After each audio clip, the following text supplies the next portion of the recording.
9h35 ci rajo Futur Média mbokk yi ñoo ngi leen di nuyu bu baax a baax di rafetlu ni ngeen àndee ak ñun fas yéene ànd ni ñu ko baaxoo bés bu nekk lundi ba vendredi ci heure bi ci seen émission xalaas mu di suñu journal fait divers fii ci rajo Futur Média gërëm Aliou Ba mi fare ci machine bi gërëm it Yacine Pouy mi ànd ak ñun ci service digital inspecteur Ban maa ngi lay nuyu.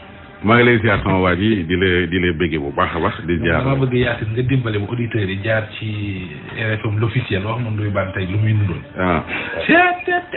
Ban noonu la yaakaar. Ninja lii mooy Ninja. kay du Ninja. li ngeen niroo kay du ma ko mënta wax Aliou Ba wax na ko sànq. kon na ñëpp dugg ci foofu noonu rek. waaw ci page Facebook bi.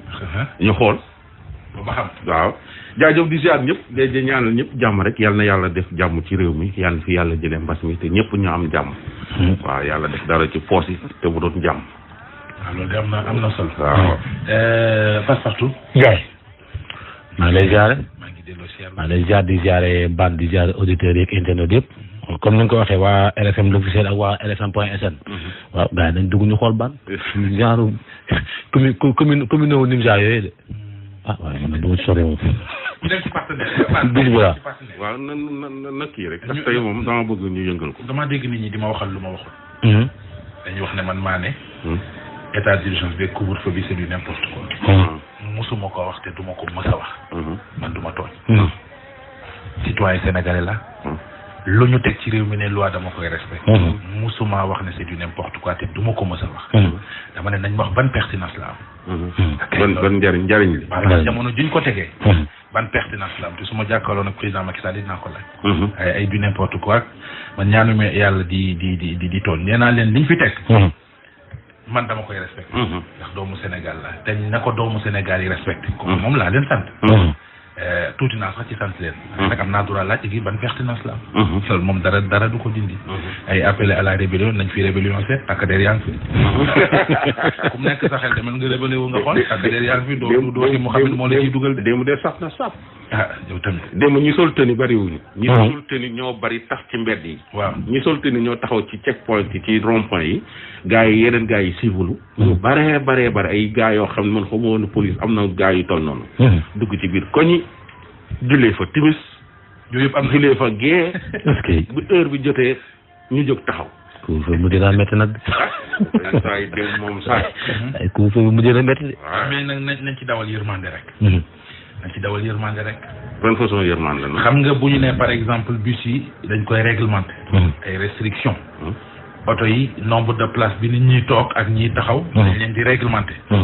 ba pare faaw ñu may nit ñi également temps ñu mën a ñibbi seen kër. moom laa effectivement doon wax démb nag yaag abaa ngeen ramasse ma démb. dama ne woon maa ngi ñaan état bi 21h la gaa mais nañ ñaan ni gars yi ñu teggi seen tànk. may nit ñi ñu ñibbi ba 22h. ma ne la teg tànk ba warul woon. voilà waaw teg tànk bi mënut a ñàkk. mënut a ñàkk beneen bi mooy. ñuy wax waa état bi mën a jël waa Dakar Dem Dikk. ñu yóbbu leen pour que ñu yóbbu nit ñi ñu ñibbi. may gars yi ñu ñibbi egg seen kër yi. te soo seetloo sax gis état d'urgence bi nii. gars yi kii wu ñu de suñ la gisee nga yor saak di dox di ñibbi. duñ la wax dara. maa ngi koy wax par sànq duñ la wax dara dañ lay bàyyi ñi nga xam ne kii dafa wàcc ji ñibbi. dañ lay bàyyi nga ñibbi duñ la jàpp duñ la def dara. mais soo fa nekkee di xam nga nekk soo ko ñu pare génn di baare tali di taal ay pono yu kenn xamul dem jàpp nañ ci ay boo yu bare. dégg naa loolu. ay boo yu bari jàpp nañ leen ci sama kanam. fii benn tali fii. boori école Madiaye Sall. di féliciter police commissaire HLM bi. ak ay hommes renfort bu taxaw la gars yi am. ak gendarmerie côté Yoff beeg ñoom seen. voilà yaa ngi ci biir taxaw may ma taxaw tuuti ci partenaires yi ñuy gàndal ci xalaas comptoir commercial de plomberie du Sénégal spécialiste sanitaire fii ci Sénégal indil ñu ay matériel de dernière génération yi salle de bain dernier cri di def lu am solo ci wàllu matériel irrigation champion la ñu ci mais également wàllu tuyauterie wala wàllu plomberie bu ngeen ci bëggee matériel de qualité matériel yu garantie rafet teg ci dem leen ca comptoir commercial de plomberie du Sénégal dañ lay jaay yu baax ba noppi garantie la ko gunge la ci comptoir commercial de plomberie du Sénégal rue Valmy angle Ngalandou Diouf fa la ñu nekk am nañu place également rue Floris angle Grasland wala rue Tolbiac angle Faidherbe comptoir commercial de plomberie du Sénégal ku bëgg am ay information yu gën a yaatu ci li ñuy jaay ak nan la demee ak fan la ngeen leen mën a fekk woo leen ci 33 821 14 80 77 517 98 29 77 401 55 69 Promobile di ànd ak ñun ci xalaas ñu am ci mbégte puis su mbégte la mooy sunu moomeel puis su Promobile 1000 francs lay jar boo ko jëndee di nga ci am 5000 francs crédit maanaam junni boo xamante ne ci crédit la yaay borom réseau bu la neex mën cee woote mais également di nga ci fekk 750 MO internet validité 1 mois la vraie 4G partout au Sénégal loolu la ñuy wax ñu am également lu mat 24 agences fii ci réew mi service commercial bu pisu mbégte mu di Promobile 1675 la 1675 ci loolu sax ngir yombal yëf yi Promobile daf leen a jox benn numéro WhatsApp boo xam ne boo ca wootee ñu wuy la nga envoyé ci vocal ñu tontu la nga message ci ñu tontu la ngir nga am ay leeral ci suñu ay offre pis bi ni muy doxee ñu leen di indiqué di leen gunge 75 525 00 00 75 525 00 00 beneen partenaire bi ñu gunge ci xalaas moo di sérum américain bii di Laris nga xamante ne ji dañ koo defar ba Amérique jaarale ko ci laboratoire yi mu war a jaar ay biochimiste yu xerañ saytu ko Laris li ko tax a jóg mooy képp koo xamante ne ji da nga am problème mu karaw moo xam sa karaw gaawut a sëq te nga bëgg mu sëq wala karaw gi ni muy dundee baaxul gaaw a damm wala muy ruus ak yu ni mel wala nga leel muy góor di jigéen utiliser sérum Laris sérum américain la ni ma koy waxee ñu enrichir ko ci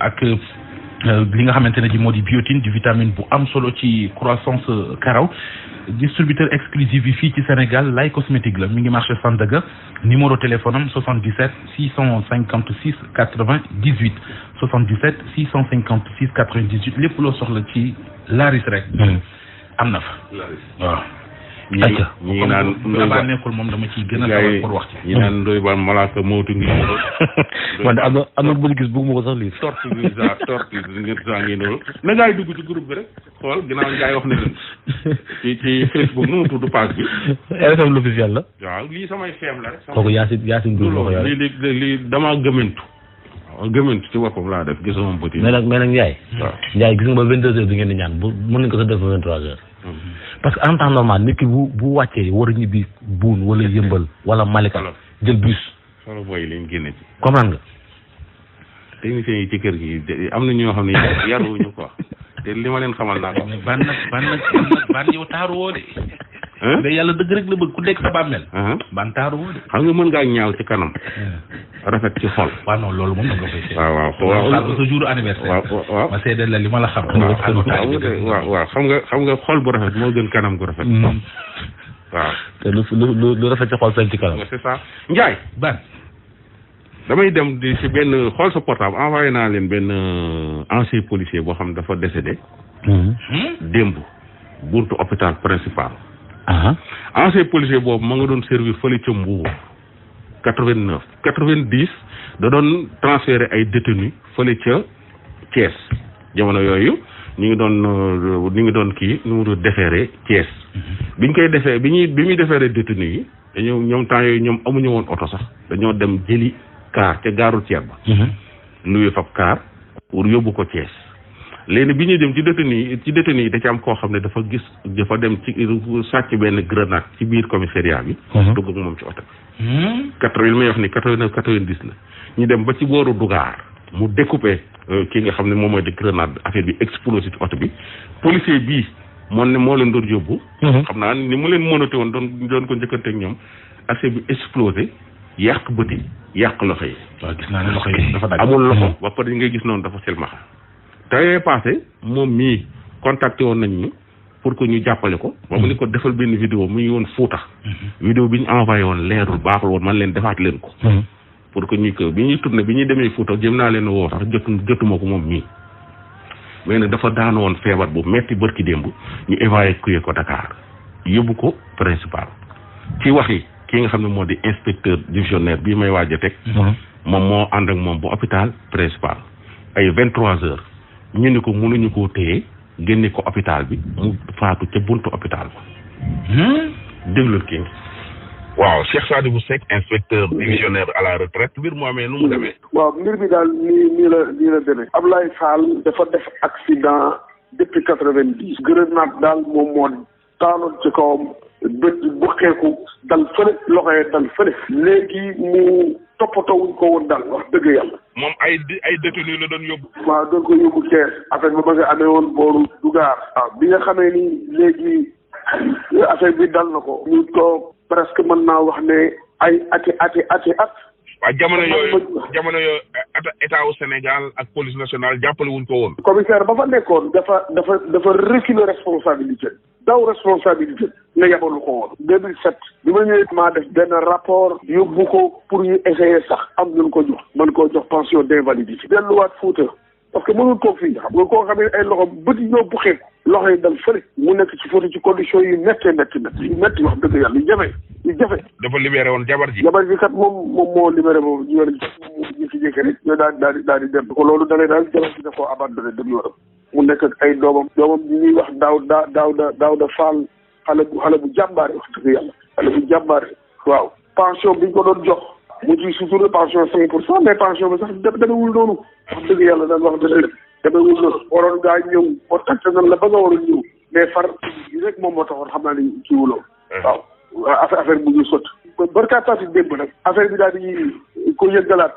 mu feebar lool ma ne leen léegi nan ko yóbbu Dakar barki démb bi ñëwee principal booba guddi na ñu ñëw dugg andi ko urgence ñu ëndee si daan médecin bi daal di ko xool maanaam médecin bi kii de sonn na lool ma mu xool ko gis ko daal di wax dëgg yàlla kii ngir mënuñu ko jël en compte da ngeen ko yóbbu suba mais mënu ko kii ci amuli bët ay loxoom dagg gendarme bu baax day sax ñu fekk mais ñun de sécurité papa ñun de sécurité rek lan fi nekk waaye moom mii de moo ko waral moom lu mu wax rek ñun moom la ñuy wax mooy génne nañ ko ñu daal di ko génne ci buntu hôpital bi naka lañ ko génne ci buntu après ci ngelaw li foofu mu daal di faatu.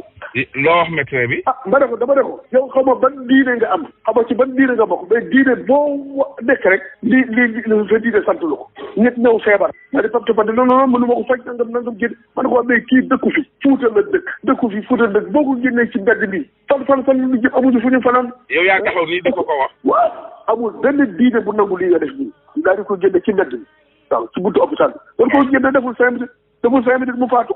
te yaa ngi taxaw. waaw mu faatu léegi génn nañ ko mu faatu après ñu dugalaat ko mais cadavre na dugalaat waaw. mais ba nga dellu moom gisaat na cadavre. je ne sais pas. dañ ko yóbbu sa morgue ba directement dañ ko ñu ñëw ñuy dimbali. est-ce que moom gisaat nga ko médecin bi. gisaatuma ko yàlla seede na gisaatuma ko parce que boobu sama xol tàng na gisaatuma ko waaye daal bëri ci démb urgence moom montoon urgence moom moo fa nekkoon. waaw ay booru presque ay 11 heures ci guddi yooyu la. def naa 40 ans ci police bi. waaye ba retraité. waaye lii ma gis bëri ci démb ab malade boo xam ne yow ki amul i bët gisul amul i loxo mënul dara ñu ñëw na la kii dafa naan fii dañ la ko bañ ko rek mu fanaan fii ci lal yi fii mu ne na génn hôpital bi na génn gendarme bi fa nekkoon gendarme bu baax la. dëgg yàlla léegi ana moo yóbbu nañ corps bi Fuuta. waaw corps ba léegi la soobee léegi 10 heures tey nii dañ koy jëbal boromam incha allah. 90 ba léegi. 90 ba léegi mi ngi tëdd. 30 ans nekk tëdd naa ak loolu. maanaam Abdoulaye Fall dañ koo négligé ba mujj boromam. loolu dañ koo négligé trop.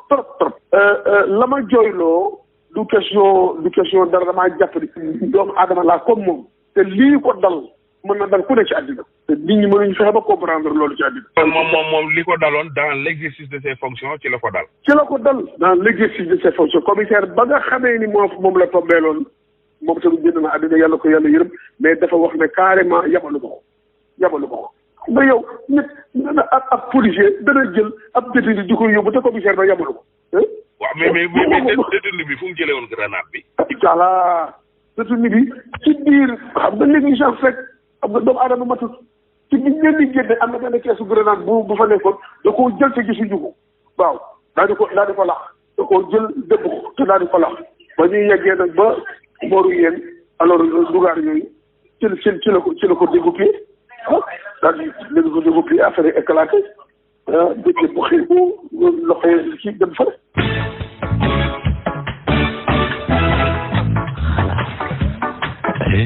mi ngi noonu ñu koy ñaanal yàlla na ko yàlla xaare àjjana. léegi nii ci kanam xam naa lañ ko war a jébbal borom foofee ca Fuuta di ko jàll képp koo xam ne da nga nekkoon collègue am. muy policier muy gendarme ak ñëpp ñu ngi leen koy. léegi li ma jaaxal mooy. moom li ko dal n'est-ce pas ci liggéey la ko dale. nañ ko jàppee accident de travail. léegi police comme policier dañuy wax ci police. lu mel ni bu la dalee amul benn taxawu bu ñuy prévoir pour taxawoo la. normalement loolu laa bëggoon laaj. normalement gis nga jamono bu ñàkkee bëtam. xam nga tey jii soo dee liggéey. seefam bi nga xam ne moo nekkoon commissaire ba ca jamono yooyu dégg nga li mu wax dafa dégager ay responsabilités am nii yabalu ma ko woon. te loolu su ko bindee ci rapport am dañuy jàpp ni yabalu ko woon. te mais loolu munul ne munoo jël ay détenus dugg leen oto.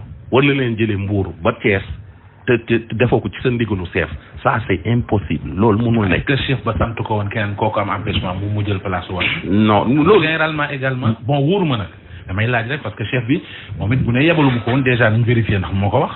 ak bu ko xëy fu mu ko teg. loolu 80 li may lii nii coow lii 90 la woon. mais loolu mënul nekk. mais même bu nekkee imaginons ko léegi. ñu d'accord ne loolu sax même bu nekkee loolu. nit la. waaw d'abord. loolu laa la doon wax ci suba.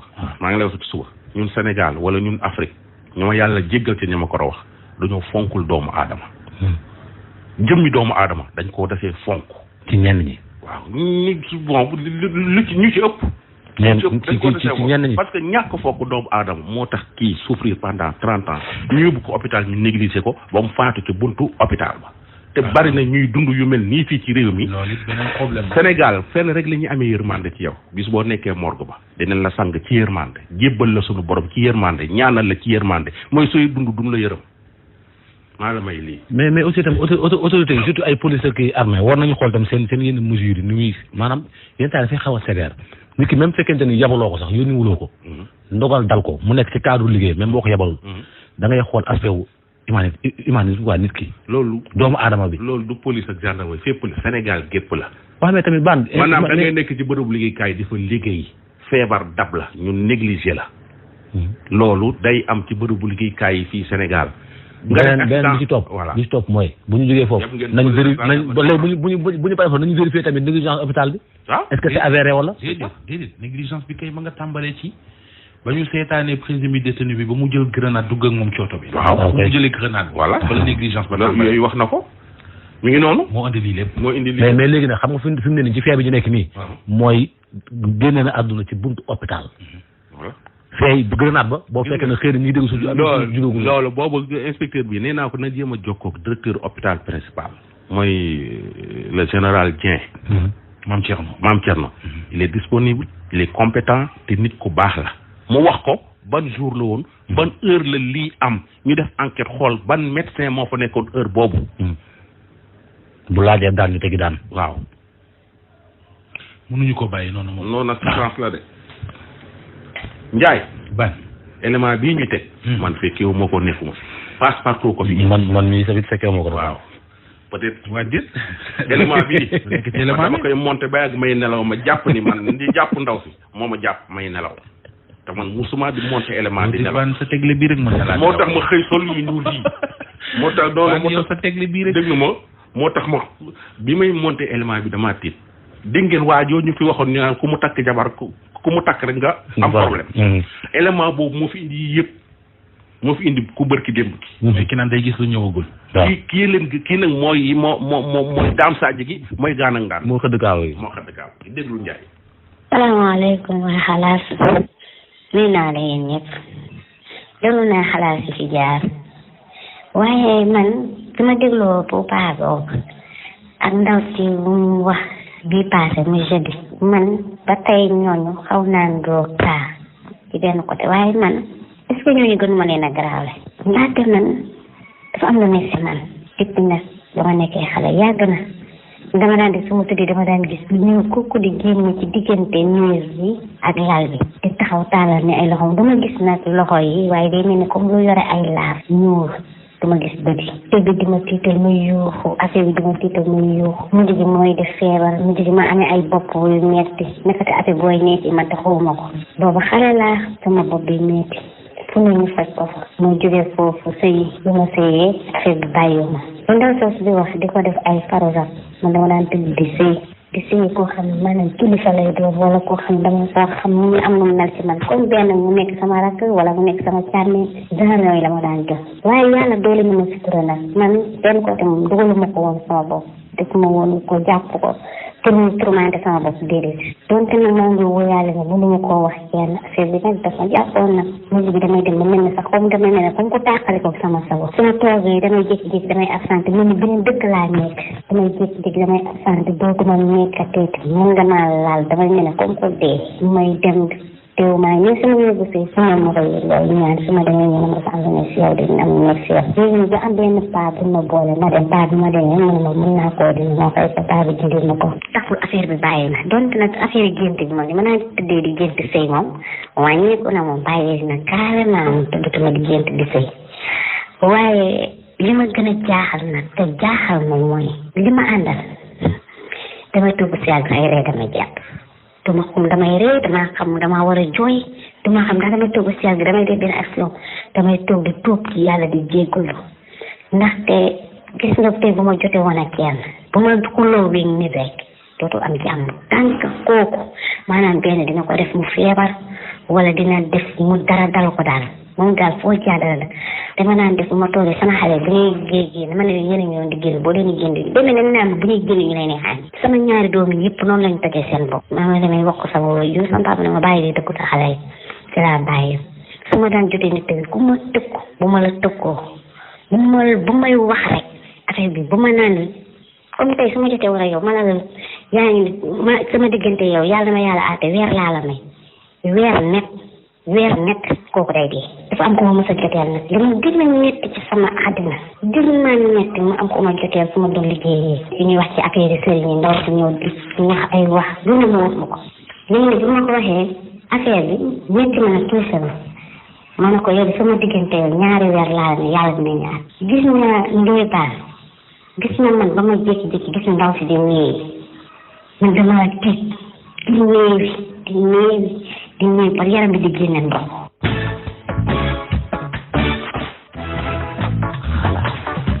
waaw loolu daal non Ndiaye la bëggoon a wax ñu luy ban xam nga tax yàlla suturaal ma na déglu ma rek dañuy wax ak man de dañuy wax ba xam ne man la ñuy waxal waaw mais ban la ñuy adressé kàddu gi loolu man tira damay jël transféré man sama yoon si non Ndiaye la bëgg a wax mais man tey ñëwuma kii li mu wax nii doy na li mu wax dafa bari des na sax des na lu bari lañ bàyyi ba leen mais man ñëwuma tey ñëwuma en tout cas Ndiaye gis nga dëkk bi chaque jour nga xëy di dégg mbir yenn saa ñu naan lii amul lii dañ ko sosal nangam xam nga ñii ni kenn xamu ci kenn mais chaque fois rek su kenn waxee keneen dafay motiver wu